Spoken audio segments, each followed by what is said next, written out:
Comic-Con 2019 here in New York City with the one, the only Kai Greene, aka Mr. Getting It Done. What's good? What's good? What's good? Kai Greene, exhibiting right here the Chronicles of King Kai. Kai, I want you to take us through this beautiful, exquisite artwork right here that we're seeing as a mural for Chronicles of Kai. Well, right now we're serving this as a backdrop, but technically, let me get over here. Can you see me? Is everything here? Why'd you get out the frame? Oh, I'm sorry. Because you wanted to make sure everybody got a chance to take it all in, right? Okay, well, I'm gonna step out the way just for a second. Did you see it? Uh-oh. Uh-oh. Now, what you're looking at right now is the best of a lot of time, effort, and a labor of love. Feast your eyes on our great character named Prince Hethra. He is no joke. He is the emissary of an incredible force named King Cthulhu. Now, honestly, man, I can't let everything out the bag, but these guys represent something that is an incredible force that becomes the thing that King Kai has to work very hard to fight against. Because ultimately, he's trying to save his world.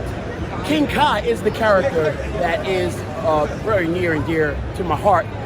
He's a character that I created, but more importantly, the story of my life has kind of given a platform to, and only now am I able to put together the resources and the ability to bring it to market and actually share it with the world in a way that I couldn't do when I was on stage as an athlete and then also working as a businessman doing other stuff. So Kai, you've been a staple here at Comic-Con for years now.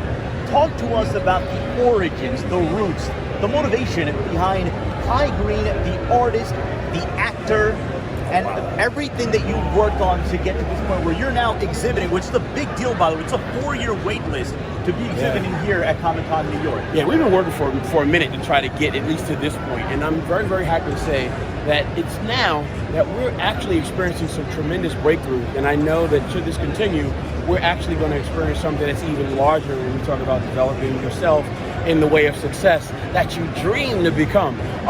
But that said, yeah, man, we started this thing so many years back, and in fact, technically, I'm going to say well before I even got on the stage as a competitive bodybuilder. Right.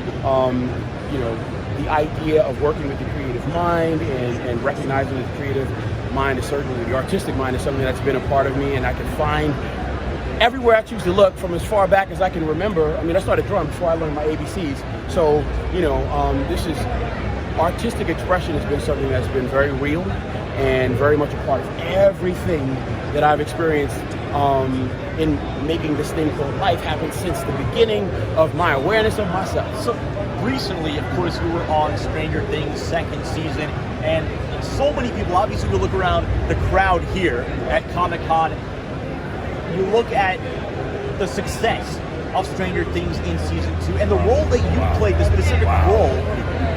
Are there any future acting roles down the pipeline, be it in Stranger Things or any other projects that we should be aware of? Well, you know what? You know, they make you sign so many contracts when it comes to, you know, being fortunate enough to be a part of something like that, as big as it has been. They're really big to kind of let anything out of the bag. I have to let the powers that be that, you know, organize all of that and decide what to say, when to say it. I'm gonna let them continue to do what they do. But there's some big projects down the line. Absolutely, absolutely. And I'm very, very, very excited and thankful to be in the position that we're in, to be able to just announce that we're just fortunate enough to be a part of life, and certainly the life of projects that are much larger than myself, that I can't take all the credit for, but I'm very, very excited to be a part of. Superhero or action figure? What can we expect? Well, Chronicles of King Kai? Oh, well, you know what? Honestly, yeah, man. We got a lot of really big things that we're working toward. But one of the things that we do here, making a showing at Comic-Con, is pretty much announcing to the world that you're here, pretty much making yourself available to be able to take meetings, and to do some of the very necessary behind-the-scenes work that is required to, you know, really take the development process of your product to the next level. What's next for the Chronicles of King Kai? Well, we're going to finish actually presenting the next 6 issues that are very, very exciting to us. We're also under the Dynamic Muscle Comics banner, which is another company that I happen to be representing, and the owner of. But with that said, we're going to be releasing another 4 titles. We have a lot of really colorful, interesting characters that have an incredible amount of significance to me in my personal life, my real life, but then also, are, I think, very interesting characters to be explored and talked about and developed in the larger sense of bringing them to market and doing it in this medium. So I'm excited about that. Those things are to come. We're going to be also doing just a number of stuff. I actually got into some action films, and we got some action film stuff that's going to be coming down the pipeline that still relate to the stuff we're doing with Chronicles of King Kai, Book of Calirus, Rogue Sword, Roar the Savage. You name it, we're doing it, and we're just really excited to be able to explore being in this position right now. There's so much opportunity. In fact, everywhere we look, we are creating something new, and we're very, very excited to be able to do it under the Dynamic Muscle Comics banner and Chronicles of King Kai. Now, obviously, the bodybuilding fans want to know. Let's go back to this past year. Now, obviously, you got a big smile on your face. There was so much innuendo, hints, clues that you may or may not be partaking in the 2019 Olympia. Was there ever any real serious consideration from you to partake in the 2019 Olympia? Well, I don't want to say anything negative about, the brand and the company. Actually, that show, the Olympia, and everything about it has been a tremendous stepping stone for me. Sure. And another time in my life and career, it was the place to be. In an effort to step into the next level of what is to be my development as a personality, as an athlete, and then also as what we're now getting a chance to realize as an entrepreneur, personality, and a businessman, aside from the sport. Sure. So, I always want to speak in a way that's very, very respectful and appreciative, not only to the fans' interest, but then also to the platform that has been very, very, very helpful in helping me find my way in development. There were some things that we weren't able to kind of do to solidify that possibility, but I still keep the window of opportunity open. My door is open. We're available to continue our discussions if we should. Sure.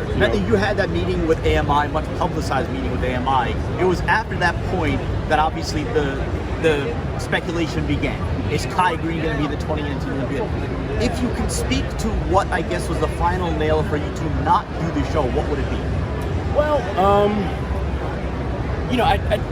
I don't want to say anything. Oh, right, yeah. Obviously, you want to keep it respectful, but yeah, everything about what we're trying to do is represent positivity, right, and upliftment and encouragement to anybody that can hear it and anybody that needs to hear it. And I try to be responsible to at least that. So without saying anything negative, right? We weren't able to come to I guess some good terms, right, with the meeting of the mind, so to speak. Fair but enough. But the window's open. The window was open. But listen, now, after the Olympia, I believe it was that night, after Brandon Curry won, there was a picture posted. I believe it was on Twitter. It was a comparison picture.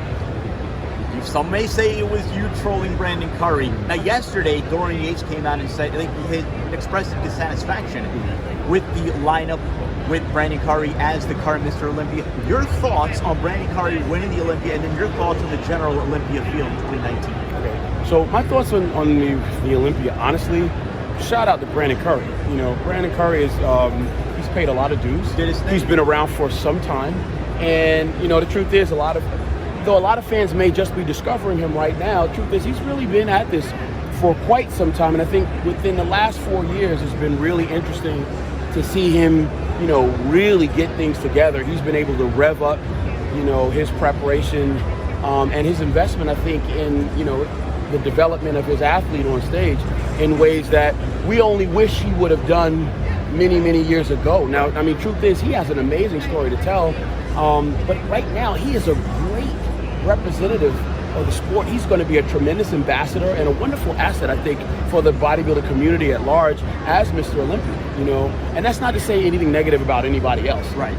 But right now, him with that title and some of the things we've gotten a chance to see him do just because of the quality of his man, he has children, he has a respect and appreciation for his ability to recognize what he's supposed to do right now, even if he wasn't Mr. Olympia. So being the father, being the married man, being the person that believes in all of the things that are helping him be a success right now, is uplifting for all of us that are fans of the sport and enthusiastic about seeing somebody do something really awesome with the title. But Kai, people are going to look back at this 2019 lineup, and obviously you're going to say all the positive things, but they are going to note that there was no Kai Greene, there was no Phil Heath, there was no Big Ramy, and they're going to say that you had an epic opportunity to win this show.